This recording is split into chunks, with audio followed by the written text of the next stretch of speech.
So I wanted to share a little anecdote of our adventures in raising our son Amari, which of course is totally new for us, and we don't entirely know what we're doing, so we go along and learn. So a few months ago he started eating solid food.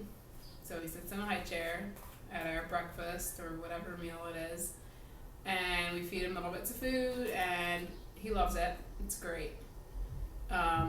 And that's fine until he figures out that he can misbehave or cause a disruption at the mealtime, which he does because he's very loud. And he figured out that he could scream, just like at the top of his lungs, really, really piercing. And then, of course, he gets a big reaction because it's really loud. And yeah, we're trying to eat food here. So if we would just laugh or get him in trouble, then it would just be an incentive to do it again. So we were like, well, how can we stop this? Because it's obviously disruptive and a behavior we don't want to continue. So we're like, oh, why don't we just turn his chair around backwards so he's not looking at us and he can't see us, and we can still supervise him, but he can't see us. And maybe that at least will deter him from, like, he can't see our faces and see our reactions, so maybe it'll just be quiet. So we tried it, and it actually worked really well. Surprisingly enough, he got the message really fast, like, oh, I'm supposed to just be quiet and eat my food and not be crazy. So that worked, and then I talked to his teacher at the daycare, and they were having the same problem, and I said, well, this is what we did at home. We tried turning his chair around, and it worked. And so she did it in the daycare, and it worked great, same thing. So that was cool, a little lesson in just discipline, basic thing, you know. We didn't have to yell and shout, it was just simple, go away until you can behave and then come back.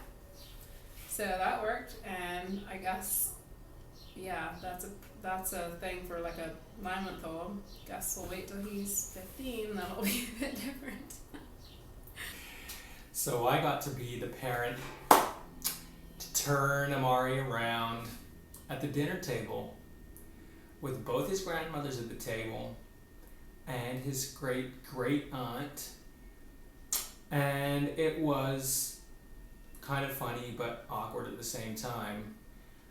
Like Maureen said, it was a good lesson for Amari in discipline, but I think it was an even better lesson for us to do what needs to be done, even if it's in a public space or something like that.